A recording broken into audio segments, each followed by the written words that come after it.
Ya, terima kasih pemirsa masih bersama kami dalam Damai Indonesiaku. Pemirsa, di segmen sebelumnya kita telah mendengarkan pemaparan yang disampaikan oleh Ustadz Randy Tanjung tentang pengertian dan jenis-jenis dari kezaliman. Dan untuk menambah pemahaman kita, pada segmen kali ini kita akan lanjut mendengarkan tausiah yang akan disampaikan oleh Ustazah Lulu Susanti dengan mengangkat subtema menentang kezaliman dengan amar ma'ruf nahi munkar. Silakan Ustazah. Bismillahirrahmanirrahim. Assalamualaikum warahmatullahi wabarakatuh.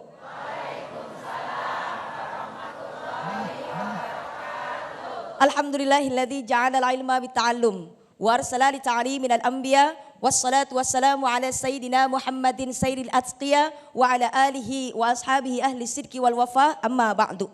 Alhamdulillah pemirsa yang di rumah, insyaallah mudah-mudahan sehat, berkah, panjang umur dalam taat. Amin ya Allah ya rabbal alamin.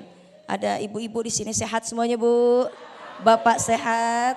Alhamdulillah. Yang sama-sama kami hormati guru kita tercinta, ada Abi Amir Faisal dan juga Ustadz Randy Tanjung, dan juga alhamdulillah ada Mas Agung. Insyaallah mudah-mudahan senantiasa Allah limpahkan sehat walafiat, panjang umur dalam taat. Amin ya Allah ya rabbal alamin. Kalau saya bilang ibu, iya. Ibu, ibu-ibu, bapak, bapak-bapak, iya katanya. Alhamdulillah, Masya Allah, bagaimana cara kita mencegah kezaliman.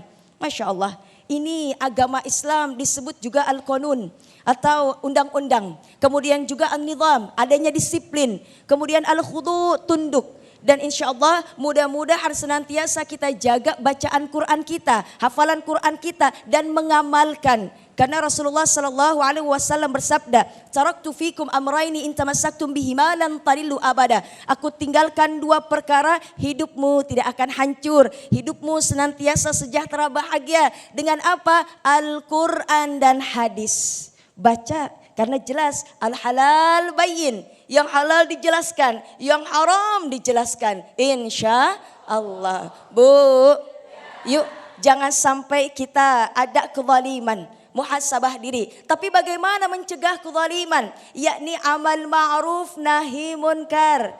Dalam Quran surah Ali Imran ayat 104.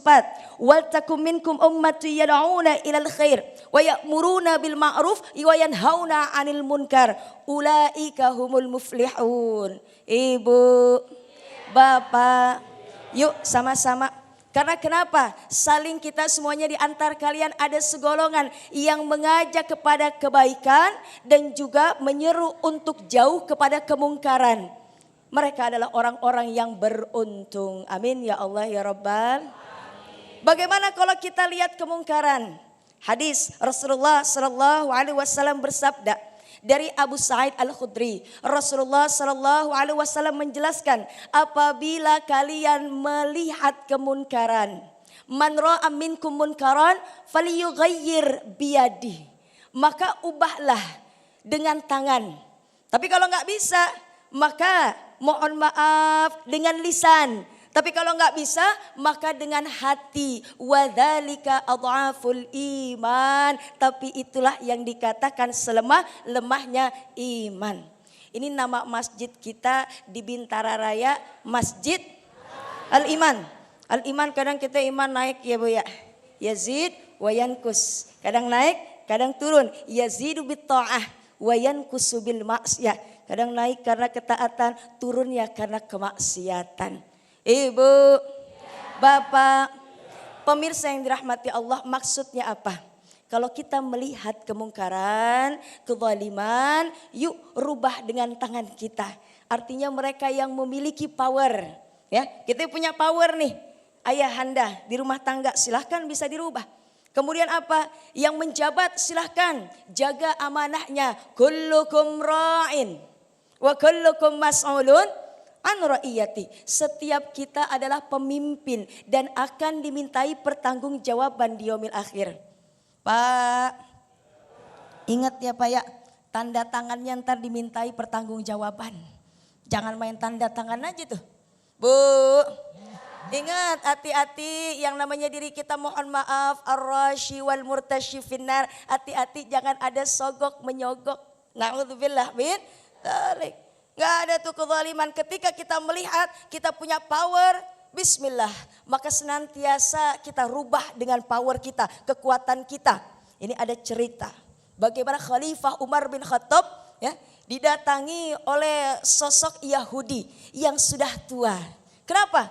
Curhat. Assalamualaikum. Waalaikumsalam. Wahai Khalifah, aku jauh-jauh dari Mesir. Aku ingin curhat kepadamu. Ada apa? Ingin mengadu kepadamu. Ada apa? Al-Amru bil As. Gubernur kami, gubernur Mesir. Dia ingin bangun istana, saya tinggalnya masih di lingkupnya. Saya punya gubuk di sana. Kemudian gubuk saya ingin dihancurkan. Ditawar 5 kali lipat dibayarnya. Saya enggak mau, tapi akhirnya dihancurkan. Saya minta keadilan. Bu. Kalau gitu ambil tulang itu tulang. Di tempat sampah tuh ada tulang, ambil tulang sini. Diambil tulang. Diambil pedang oleh Khalifah Umar bin Khattab, digaris. Ternyata tulang ini dibawa ke sana, ke Amru bil As. Kemudian katakan bahwa ini adalah dari saya. Kemudian dibawa pulang ke Mesir, Bu. Dibawa itu tulang, gemeter tangannya Al-Amru bil As. Kemudian ya sudah, kalau begitu bangun lagi itu gubuknya. Memang kenapa kok bisa tulang aja bikin gemeter? Ternyata di sana disampaikan kalau engkau tidak bisa menegakkan keadilan, kebenaran, engkau berbuat zalim, maka nanti akan kupenggal kepalamu. Bu, artinya apa? Punya kekuasaan, punya power di sini, ya, dengan tangannya. Yang kedua apa? Dengan lisannya, menasihati, wa tawassaw bil haqqi wa tawassaw bis sabri, saling nasihat menasihati dalam kebenaran, kemudian menetapi kesabaran. Sosok guru silahkan terus menasihati, bunda silahkan terus menasihati. Bu, anak-anak kalau misalnya udah remaja, mohon maaf tutup auratnya. Jangan sampai yang namanya mohon maaf berbuat zina. Biasanya ada tradisi malming atau malam minggu. Assalamualaikum, waalaikumsalam. Bu, saya pengen jemput anak ibu, pengen bawa jalan-jalan. Mohon maaf, enggak boleh, saya enggak mau. Karena saya ibunya yang menasehatinya. Alhamdulillah. Tapi ini laki-lakinya pinter. Bu, ini saya bawa 3 martabak telur, martabak kacang, martabak keju. Buat ibu. Iya dah boleh. Naudzubillah min. Jangan, ya Bu ya, lisan kita senantiasa insya Allah menjelaskan dengan baik, kemudian kita sama-sama berdakwah insya Allah. Yang ketiga dengan hati, wadzalika adhaful iman, dengan hati. Bu, ibu tahu nggak Bu, tetangga ibu emang begitu orangnya ya Bu ya. Kalau kita nggak mau, mohon maaf, tajassus, cari-cari kesalahan orang, sibuk dengan aib orang lain, maka menghindar. Mohon maaf Bu, saya ngaji, udah pergi. Ini mah enggak, emang siapa Bu? Emang kenapa Bu? Emang kenapa kok begitu? Ya Allah, begitu. Oh, jangan ya Bu ya. Insya Allah mudah-mudahan kita jaga. Maka jaga hati kita. Mulai dari diri kita. Ibda binafsik. Karena kenapa? Kadang kita enggak sadar kita berbuat zalim terhadap diri kita. Sebagaimana Nabi Adam doanya, Rabbana zalamna anfusana wa illam taghfir lana wa tarhamna lanakunanna minal khasirin. Ya Allah, kami berbuat zalim, mohon ampun kepadamu ya Allah. Seandainya engkau tidak mengampuni, maka kami termasuk golongan orang-orang yang rugi. Kadang kita zalim dengan apa yang Allah berikan kepada kita, jabatan kita, umur kita, anggota tubuh kita. Contohnya, saya mau tanya, ibu kalau mata dipakai enaknya baca Quran apa lihat gadget? Waduh, jujur banget ya. Insya Allah mudah-mudahan mulai dari diri sendiri, mulai saat ini dan mulai dari hal yang kecil. Jauhi kezaliman dengan tangan kita, lisan kita dan hati kita. Insya Allah. Ipin Upin makan sambal terasi, saya ucapin terima kasih. Wassalamualaikum warahmatullahi wabarakatuh. Waalaikumsalam warahmatullahi wabarakatuh. Terima kasih Ustazah, silakan duduk kembali. Sebuah pelajaran penting yang baru saja kita dapatkan, betapa Islam adalah dinullah yang sempurna. Menghadapi apapun tentu saja harus dengan kelembutan dan tentu saja juga dengan keluasan. Diharapkan orang-orang yang zalim akan kembali ke jalan yang benar. Tetapi ingatlah, ada balasan yang dahsyat dari Allah bagi orang-orang yang zalim. Insya Allah akan disampaikan oleh Habib Amir Faisal. Selepas pesan-pesan berikut ini, Damai Nusaku yang dipersembahkan oleh Sarung Wadimor, tentu sarung kita.